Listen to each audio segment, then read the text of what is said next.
God, they're so nasty. They're so gross. But it's so expected. I mean, guys, like, people will be like, oh, I can't believe Israel did an MLK tweet, and then realize that, like, that is literally that is the reactionaries' favorite, okay? The FBI did an MLK tweet, and they killed him. So, obviously, you know, I don't think they care. It's also one of, like, the staple conservative, the staple reactionary things to do is just, like, look at MLK and be like, if he were alive today, he would be on board with whatever I believe. Which, of course, I also simultaneously believe that he's like a, you know, he's a bad guy. And I definitely would not be on board with his ideas back then, as I am not on board with his ideas now. However, he would believe me, and he would agree with me, and he would say I'm right, because he wanted white people to live alongside black people happily, as white people still sometimes, not all white people, but as white supremacist hegemony continues.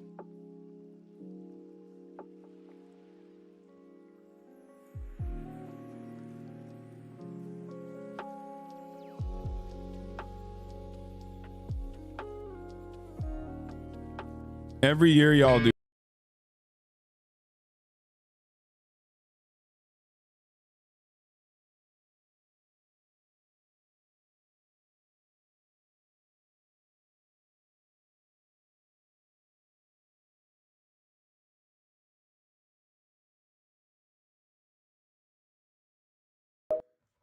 Yeah, the FBI very clearly engaged in surveillance of Martin Luther King, attempted to discredit him, used manipulation tactics to influence him to stop organizing, and King's family believes the FBI was responsible for his death. But beyond that, I mean, there are some pretty gross things that the FBI did. I mean, across the board.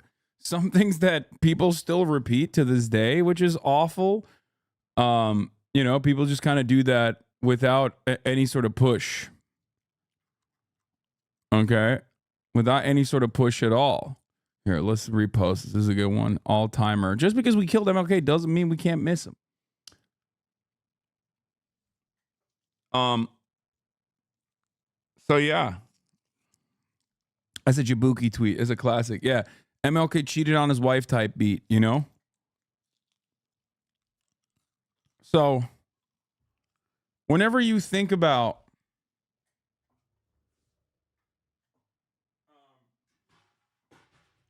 leftist purity spirals that still very much are popping off, whenever you think about people bastardizing Martin Luther King's legacy and whitewashing it, remember, there's a reason why there aren't as many black civil rights leaders nowadays. That's because the federal government assassinated them. Just wait till you see what TikTok Zoomers have to say about MLK. I don't want to hear what TikTok Zoomers have to say about anything. This is my impersonation of the Martin Luther King. I mean, this is a wonderful tweet. I mean, a wonderful TikTok that we've watched before. It's a banger here. That you all quote, "We want black people to shut up." It is me, Martin Luther King Jr., the only civil rights leader who ever lived. I had a dream, and it came true. So the rest of you Negroes can leave it alone now. Why are you protesting in the street? I would have never inconvenienced those nice white people like that. They're just trying to get to work. It is actually against the law for any black person to say something that contradicts anything that I said. So if you hear it, tell them I'm disappointed in them and that it is illegal to say that. Everybody loves me now, just like everybody loved me back then. It's why I died of natural causes at the age of 98. I only gave one speech. Don't Google it. I'm sure the person who is quoting me to you would have supported me back then as well. Just ask their parents or their grandparents what they thought about me. Yeah, definitely. What happened to that sword you made? My son won't stop asking me. It's I don't know where it is, but Yeah, let's get started on MLK and his legacy. Okay. There is probably no civil rights leader, like every single civil rights leader that was successfully whitewashed has turned into like throughout history has turned into a commodified version of what they actually believe, what they stood for. It's never adjusted. It's never adjusted to the time frame. In the time of his assassination, MLK had a deeply unpopular. I mean, MLK was deeply unpopular by the time of his assassination in the United States of America. So the notion that he was always like loved, a beloved civil rights figure, is complete nonsense. They lie about that all the time. Obviously, he was very popular amongst the black community and amongst radical socialists. However, the notion that he was like beloved and everyone was really sad is bullshit. Okay? Yeah. So that's something to remember. And to this day, the institutions that played a role in his assassination, like the FBI, shamelessly dish out his legacy in a completely whitewashed version. I mean, it's unimaginable, but this is white supremacy in action. It's a perfect example. It's a perfect demonstration of white supremacy in action. Right? The very same institution that played a role in the assassination of this beloved, controversial at the time, but now beloved civil rights leader can just go ahead and say, this hashtag MLK Day, the hashtag FBI honors one of the most prominent leaders of the civil rights movement and reaffirms his commitment to Dr. King's legacy of fairness and equal justice for all. They do it every year. They do it every year. Okay? And guess what? It's shameless, but why would they care? Why would they care? Why shouldn't they do that? There's no repercussions for it. Love that this year Israel has also gotten in on the fun themselves, as they are currently committing an ethnic cleansing campaign in Gaza. Right? Israel has utilized Martin Luther King's legacy to whitewash their own ethnic cleansing campaign. Wonderful stuff.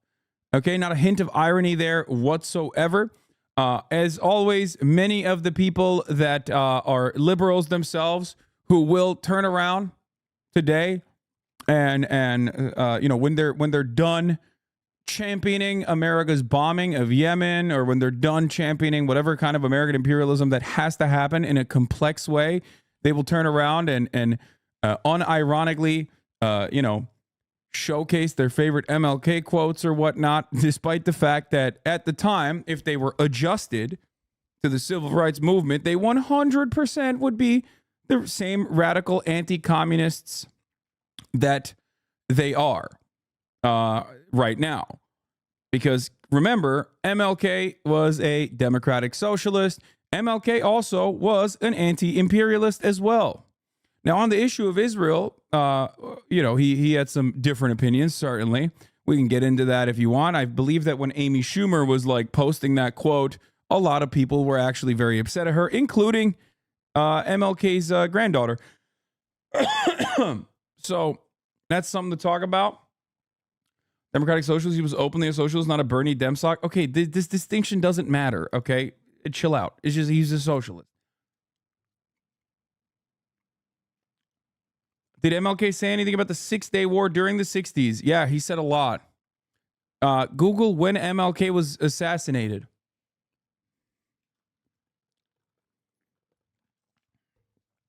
And then you will find out. You'll get an answer for what he had to say about that. All right. So anyway,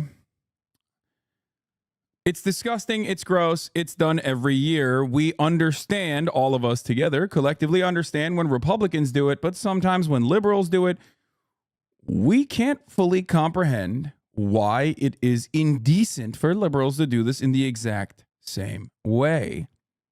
And today, we are going to look at some of the worst bastardizations of MLK's legacy by those who 100% would have been against them or are still kind of, against his movement in general, but will use some of his quotes to their advantage.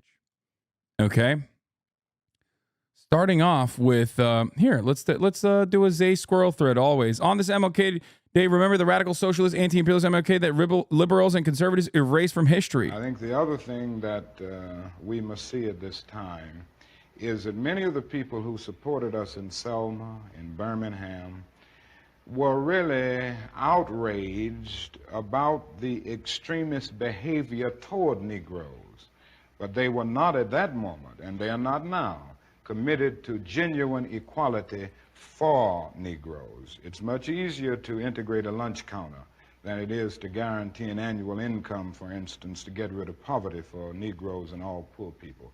It's much easier to integrate a bus than it is to make genuine integration a reality and quality education a reality in our schools. It's much easier to integrate even a public park than it is to get rid of slums. And I think we are in a new era, a new phase of the struggle, where we have moved from a struggle for decency, which characterized our struggle for 10 or 12 years, to a struggle for genuine equality. And this is where we're getting the resistance, because there was never any intention to go this far. People were reacting to Bull Connor and to Jim Clark rather than acting in good faith for the realization of genuine equality. Yep. It's important to recognize on this MLK Day,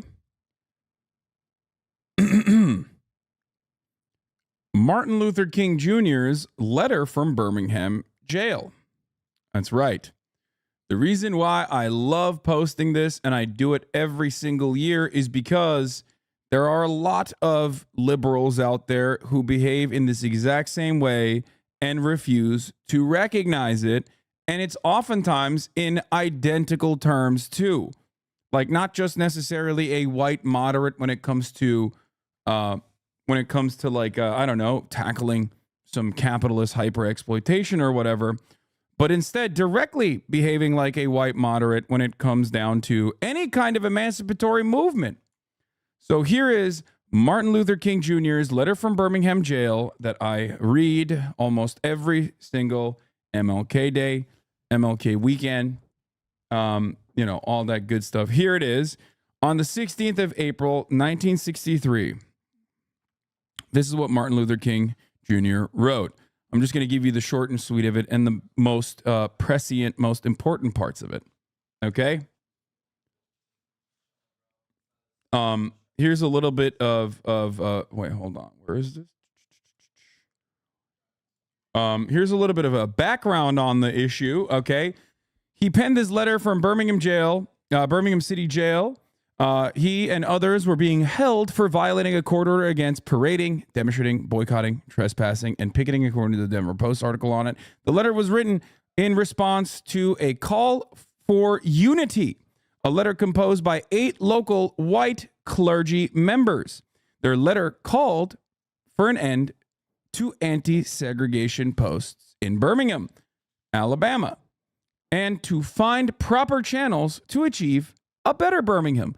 Remember, the 8 local white clergy members said, "Hey, how about you don't protest? How about let's get together and let's find a better solution." Okay? So, here's what he wrote. While confined in here in Birmingham City Jail, I came across your recent statement calling my present activities unwise and untimely, he wrote to the fellow clergyman. Seldom do I pause to answer criticism of my work and ideas. If I sought to answer all the criticism that crossed my desk, my secretaries would have little time for anything other than such correspondence in the course of the day. Okay? But since I feel that you are men of genuine goodwill and that your criticisms are sincerely set forth, I want to try and answer your statement in what I hope to be patient and reasonable terms. I'm going to put this on streamer terms for you because I'm a goofy guy and I'm silly as hell. Martin Luther King Jr. responded to the trolls, which you're not supposed to, but hey, guess what? He posterized them pretty well. So obviously, this is yet another work of his that has gone down in history that people oftentimes forget about and refuse to talk about, as a matter of fact. Okay? Or, yeah, he got stone locked, but he was in jail, so we had a lot of time. Or, if liberals don't actually completely avoid this part of history and his sentiment here and what it actually means and why it's still prescient, sometimes they literally use it. Like Hillary Clinton. If I recall correctly, Hillary Rodham Clinton herself used the white moderate line in the past, which is insane to me. MLK Jr. said, I had hoped that the white moderate would understand that law and order exists for the purpose of establishing justice, and that when they fail in this purpose, they become the dangerously structured dams that block the flow of social progress. This is a subtweet. That's what Hillary Clinton said.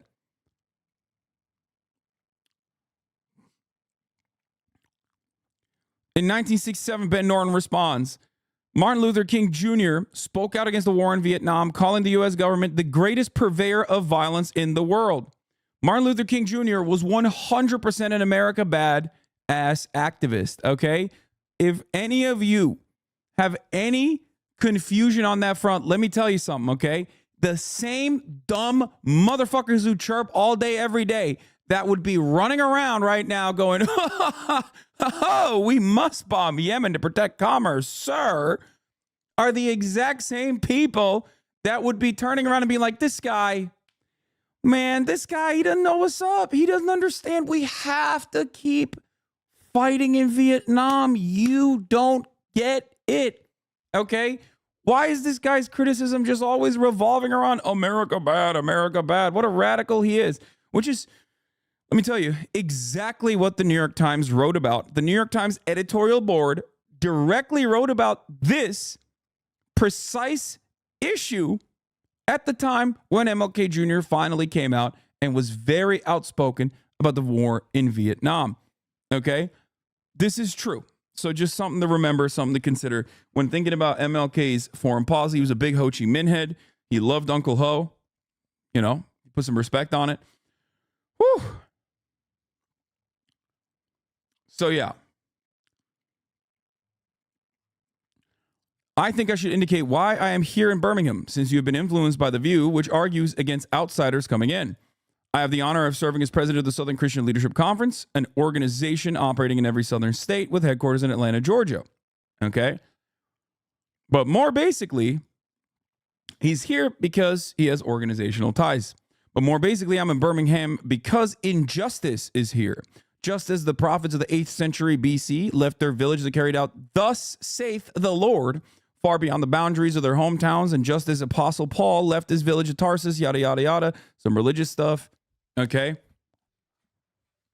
He's here because he's responding to the call for aid as a civil rights leader, okay?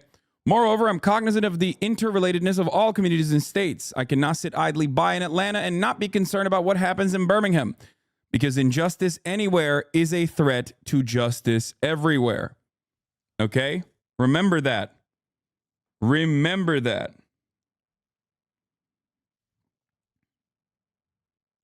We are caught in an inescapable network of mutuality, tied in a single garment of destiny. Whatever affects one directly affects all indirectly.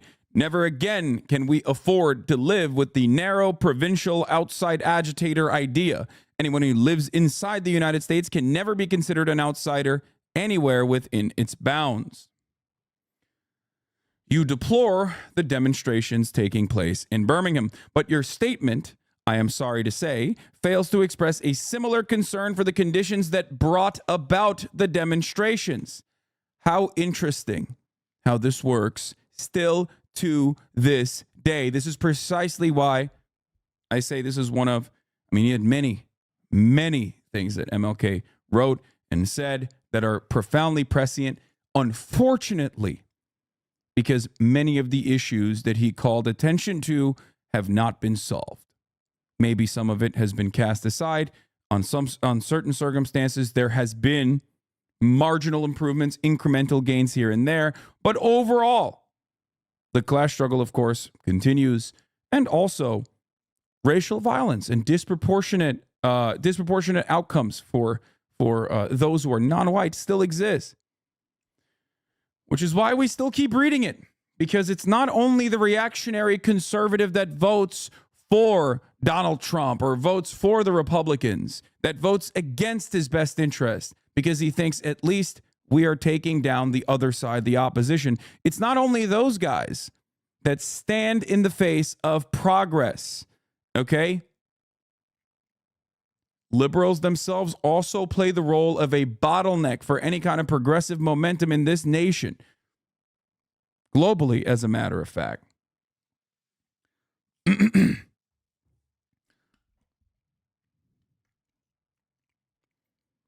We'll get to the most important part of it now. In any non-violent campaign, there are 4 basic steps: collection of the facts to determine whether injustices exist, negotiation, self-purification, and direct action. We have gone through all the steps in Birmingham. There can be no gainsaying the fact that racial injustice engulfs this community. Birmingham is probably the most thoroughly segregated city in the United States, and its ugly record of brutality is widely known. Okay? Then last September came the opportunity to talk with leaders of Birmingham's economic community. In the course of negotiations, certain promises were made by the merchants, for example, to remove the store's humiliating racial signs. On the basis of these promises, the Reverend Fred Shuttlesworth, the leaders of the Alabama Christian Movement for Human Rights, agreed to a moratorium on all demonstrations.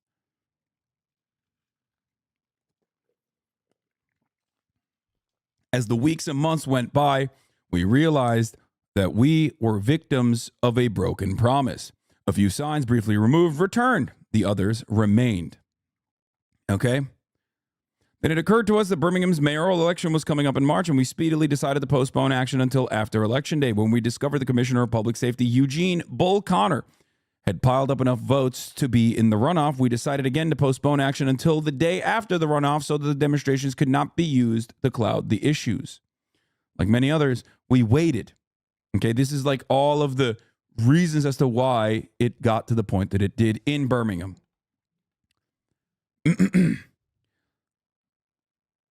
You may well ask, why direct action? Why sit-ins, marches, and so forth? Isn't negotiation a better path? You are quite right in calling for negotiation. Indeed, this is the very purpose of direct action. Nonviolent direct action seeks to create such a crisis and foster such a tension in that community which has constantly refused to negotiate is forced to confront the issue. It seeks to dramatize the issue that it can no longer be ignored.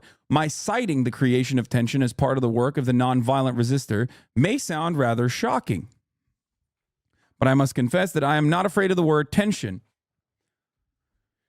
So remember that.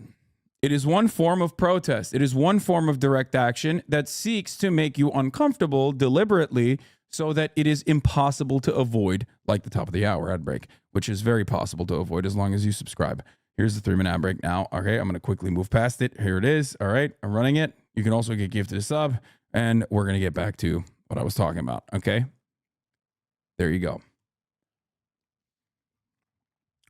But I must confess that I'm not afraid of the word tension. I've earnestly opposed violent tension, but there is a type of constructive nonviolent tension which is necessary for growth. Just as Socrates felt it was necessary to create a tension in the mind so that individuals could rise from the bondage of myths and half-truths to the unfettered realm of creative analyses and objective appraisal, so must we see the need for nonviolent gadflies to create the kind of tension in society that will help men rise from the dark depths of prejudice and racism to the majestic heights of understanding and brotherhood. Now, why is this important? Because for many, it's not about the methods of protest. Because everybody loves chirping out the methods of protest. They go, what about this? What about that? Why are you shutting off roads? What if an ambulance can get through? Even though obviously the protesters have accounted for that always, right? But what about this and what about that? Why are you protesting like this? You should be protesting differently is actually all done with one goal in mind, and that is to shut you the fuck up. Okay? This is precisely why when I hear things about from the river to the sea being inherently anti-Semitic, which is a ridiculous, gross smear. Okay? It's a gross smear. Just completely laughable. Okay? The idea that like the optics of it are actually hurting my feelings.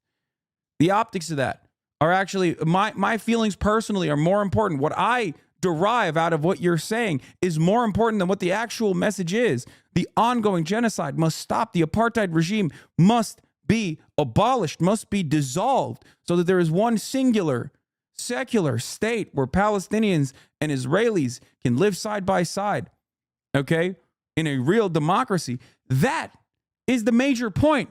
That is what many oppose.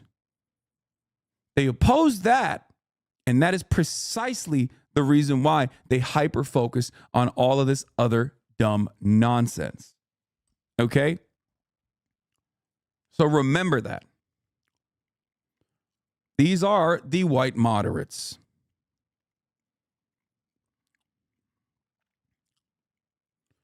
All right. Let's get to the more important, the most important part of this. Okay. As far as legality, he says we should never forget that everything Adolf Hitler did in Germany was legal, and everything the Hungarian freedom fighters did in Hungary was illegal. It was illegal to aid and comfort a Jew in Hitler's Germany. Even so, I am sure that had I lived in Germany at the time, I would have aided and comforted my Jewish brothers. If today I lived in a communist country where the certain principles dear to the Christian faith are suppressed, I would openly advocate disobeying that country's anti-religious laws. I must make two honest confessions to you, my Christian and Jewish brothers. First, I must confess that over the past few years, I have been gravely disappointed with the white moderate. I have almost reached a regrettable conclusion that the black man's great stumbling block in this stride towards freedom is not the white citizen's counselor or the Ku Klux Klanner, but the white moderate who is more devoted to order than to justice, who prefers a negative peace, which is the absence of tension, to a positive peace, which is the presence of justice, who constantly says, I agree with you in the goal you seek, but I cannot agree with your methods of direct action, who paternalistically believes he can set the timetable for another man's freedom, who lives by a mythical concept of time, and who constantly advises the black man to wait for a more convenient season. Shallow understanding from people of goodwill is more frustrating than absolute misunderstanding from people of ill will. Lukewarm acceptance is much more bewildering than outright rejection. This is very important to understand. If you want to know what a really, really important part of my moral framework is, okay? If you want to understand one of the most profoundly important parts of my moral framework, the way I operate, okay? A lot of that gets lost in the sauce. Many of you are in here already, so you're familiar with what I believe, but maybe you haven't fully understood it. This paragraph right here is one of the most important parts of my belief structure as it pertains to protesting, as it pertains to placing a time frame on another man's justice. Okay? Very, very important.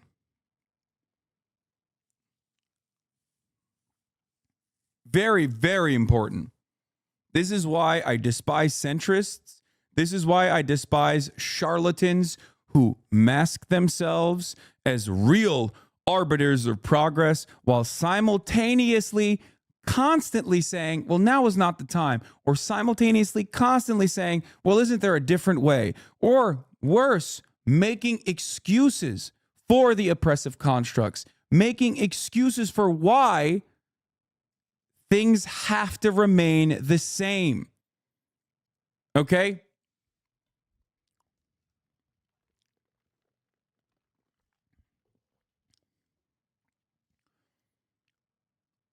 I had hoped that the white moderate would understand that law and order exists for the purpose of establishing justice, and that when they fail in this purpose, they become the dangerously structured dams that block the flow of social progress.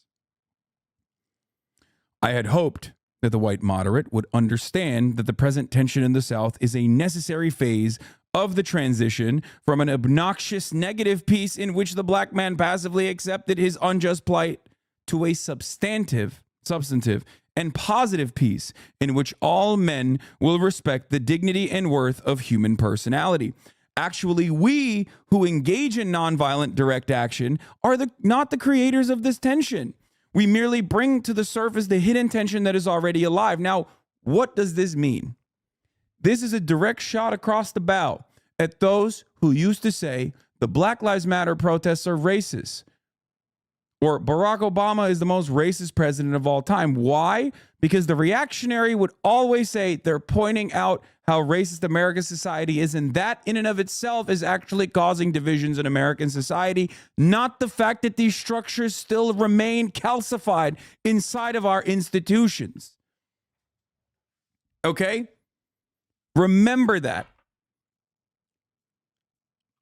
This is something even I hear. Obviously, I'm just a dumbass Twitch streamer. I'm not important in any meaningful way, in any sort of serious activism. I'm just simply stating that even for someone as silly as myself, I get hit with this all the time. Hasan, you're so divisive. You're so divisive. Why am I divisive? Because I'm bringing about the dividing issues. Okay? I'm talking about things that are important. I'm talking about things that harm people, and yet, you know, that is what's divisive, not the fact that those issues exist. Because let's be real. If you live in the comfort of privilege, one, equality feels like oppression, okay? And two, anytime somebody shows you that things are not as good as you think they are, or not as good for others, all of a sudden you're faced with that reality, and that doesn't feel good, right? So when you hear that, you have two options. You go, oh my God, I had no idea it was like that. I'm going to take this very seriously, and I'm going to change something about the way I view the world. I'm going to take action to hopefully better people's living conditions, albeit marginally. Okay? Or you get angry. You shoot the messenger, you get mad, and you say, no, this person must be wrong. I will seek out information that hopefully corresponds to my implicit biases, that this person is making me feel bad and therefore he must be wrong. And that's what people do all the time. They dull themselves. They sedate themselves. They find groups that will reinforce those biases. Okay?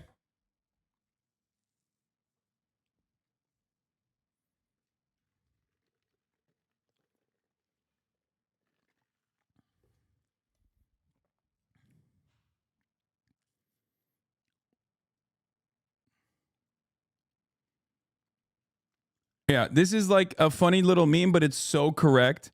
And I think about it quite a bit. A liberal is someone who opposes every war except the current war and supports all civil rights movements except the one that's going on right now. It is a phenomenal take. Because it's so goddamn true.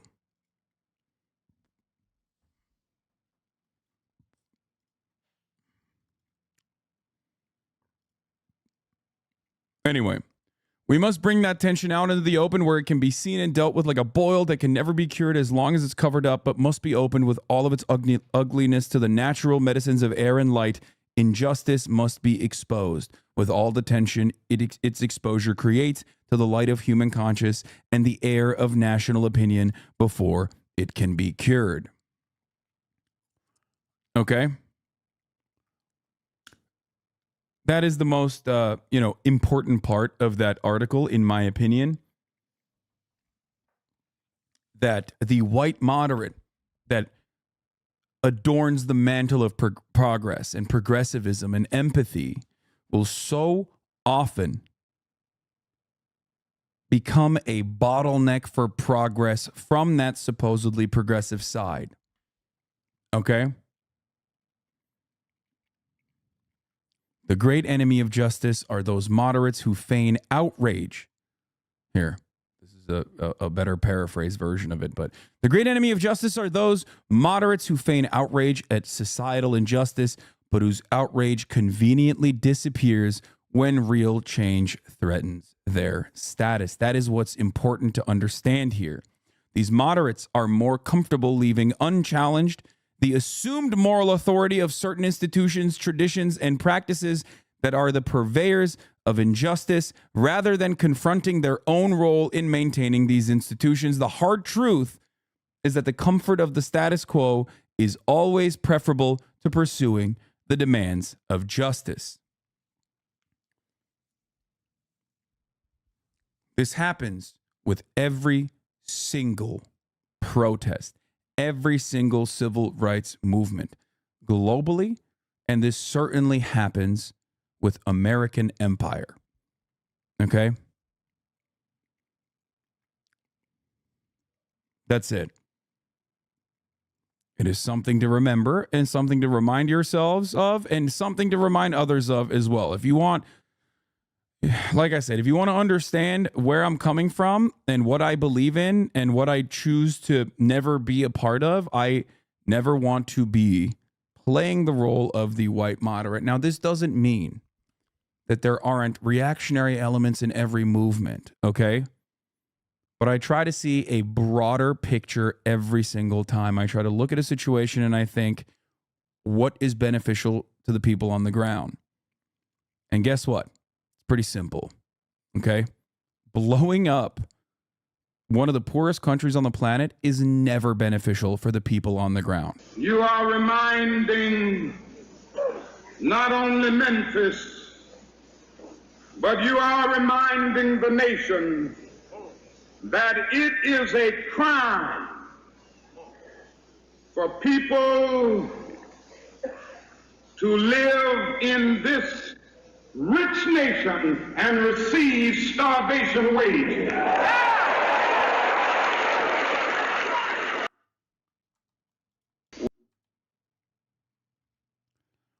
As MLK grew increasingly radical in his politics, developing an anti-capitalist and anti-imperialist stance, the smearing of him by the media and political class became ever more hysterical. He was denounced as a dangerous communist and outside agitator, and it worked. Here is FBI Chief J. Edgar Hoover calls Martin Luther King the most notorious liar in the country. King's demands become immoral and totalitarian, writes William S. White.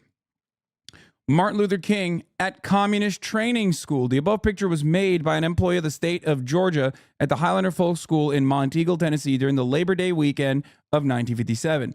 The photographer was sent to the Highlander Folk School by the Georgia Commission of Education. The Highlander Folk School was abolished by an act of the legislature of the state of Tennessee at a later date because it was charged with being a subversive organization. That's right. The four horsemen of racial agitation have brought tension, disturbance, strife, and violence in their investment of the communist doctrine of racial nationalism. Even though he's revered today, MLK was widely disliked by the American public when he was killed. 75% of Americans disapproved of the civil rights leader as he spoke out against the Vietnam War and economic disparity. Now, of course, the sad irony of MLK's message, especially not just one of civil rights for black people, but also about economic prosperity and anti-imperialism, was a message that was helpful for the very same white working class individuals who, of course, immediately despised him. Immediately. So think about that. Think about that now, years later. As MLK grew increasingly radical, he moved closer to Malcolm X's politics at the same time as Malcolm's embrace of a universalistic socialist politics drew him closer to MLK's vision. This coming together was cut short by Malcolm's assassination.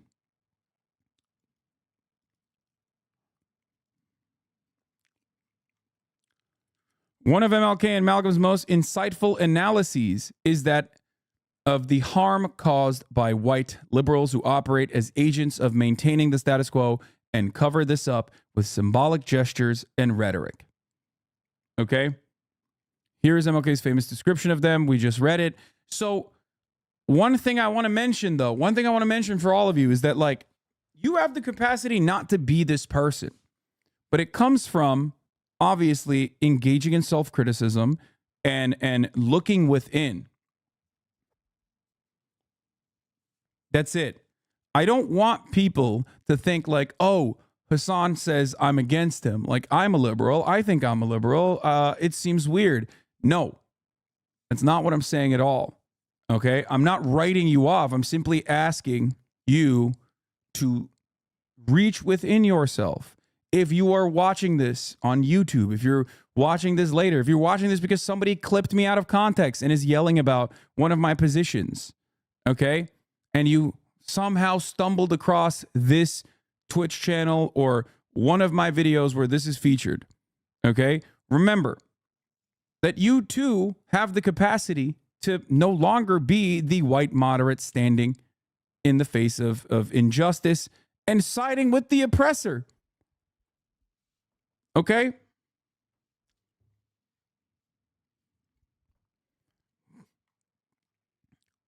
Here's Malcolm X's take on white liberals. There are many whites who are trying to solve the problem, but you never see them going under the label of liberals. That white person that you see calling himself a liberal is the most dangerous thing in the entire Western Hemisphere. He's the most deceitful. He's like a fox. And a fox is always more dangerous in the forest than the wolf. You can see the wolf coming. You know what he's up to. But the fox will fool you. He comes at you with his mouth shaped in such a way that even though you see his teeth, you think he's smiling. You take him for a friend. Yeah. Why do you always attack liberals, though? If that is your takeaway and you can't comprehend this, I don't know what to tell you. Because I don't always attack liberals. I do always attack conservatives. But there are instances where I must explain to liberals what their position should look like. Okay? There are definitely instances where I have to be like, listen, guys, don't be this person. Okay? Don't be this person. No, the person was trying to debate me into running the top of the hour ad break, but I already did it. But this video itself shows it. This video is a perfect descriptor because we know the conservatives are bad. That's the enemy we do know. Okay? That's the enemy we know. And I yell about them all the time. I do hogwatch. I belittle them. I humiliate them. I think they're silly, and I think we all enjoy it. But there is certainly a moment where, you know, some of this criticism must be reached within the ranks of those who compare themselves or consider themselves to be progressives. And there are plenty who deserve this criticism because without someone, you know, smacking some sense into them, they think that they are doing the right thing. Just a little something on what Lenin said about MLK figures. During the lifetime of great revolutionaries, the oppressing classes constantly hounded them, received their theories with the most savage malice, the most furious hatred, and the most unscrupulous campaigns of lies and slander.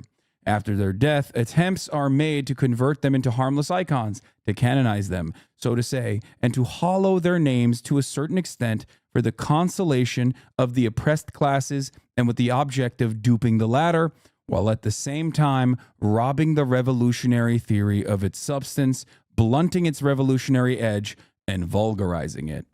Lenin was absolutely right on this, okay?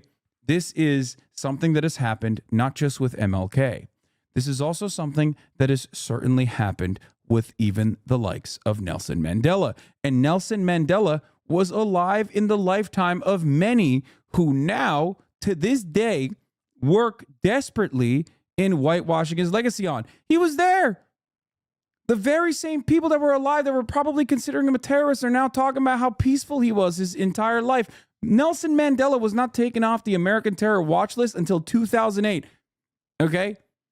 2008 is when Nelson Mandela was taken off the terror watch list.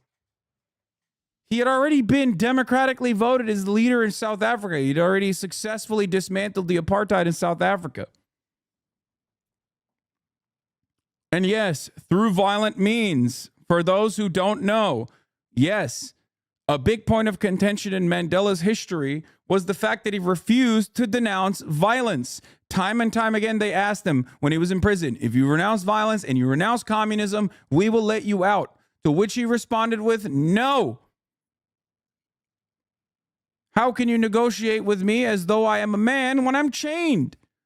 There is no even negotiation here. I'm in chains. My freedom has been robbed. So that's another thing to always consider when people go, Nelson Mandela was a Gandhi type. That is not true. Do you have any more examples? We are going to discuss exactly this at the reading circle.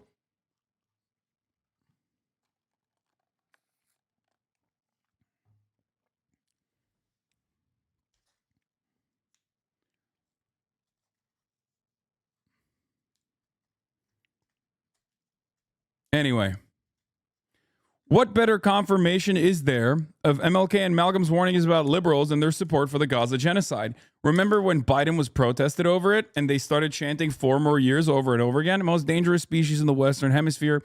By the way, there's been a long-standing campaign by deranged Zionists to appropriate MLK's legacy in service of their genocidal occupation regime. But with everything Zionists say, it's a propaganda lie that has been debunked. Excerpts from this article. It's called A Letter to a Zionist Friend or something, I think it's called, or Letter to an Anti-Zionist Friend. Okay, it's not real. They just wrote it. It's a hoax. Martin Luther King Jr.'s daughter, or granddaughter, is it her granddaughter or daughter, actually yelled at Amy Schumer about this famously when she tried to bring that up. But I mean, this is reductive at this point. It's like his daughter, sorry, not granddaughter, Bernice's daughter. It's just like, it's reductive. It's reductive because like, it's always a lie. Everything is a lie. It's just like such flagrantly obvious, gross propaganda that if anyone else was doing it and they weren't like completely along with the American State Department, they would get ritualistically humiliated every single day of the week. They would get humiliated. They would get yelled at. They would get laughed out of every room. But because the media refuses to acknowledge the lies being told, when those lies align with the State Department's interests in the region, then there is never a single thought about it.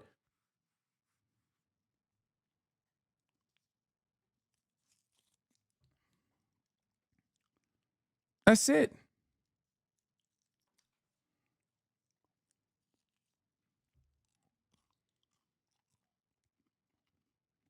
It's funny because this is all readily available information. It's just not being served to you. So I like to use important points in history, days such as this one, to address some of those ridiculous lies. Okay?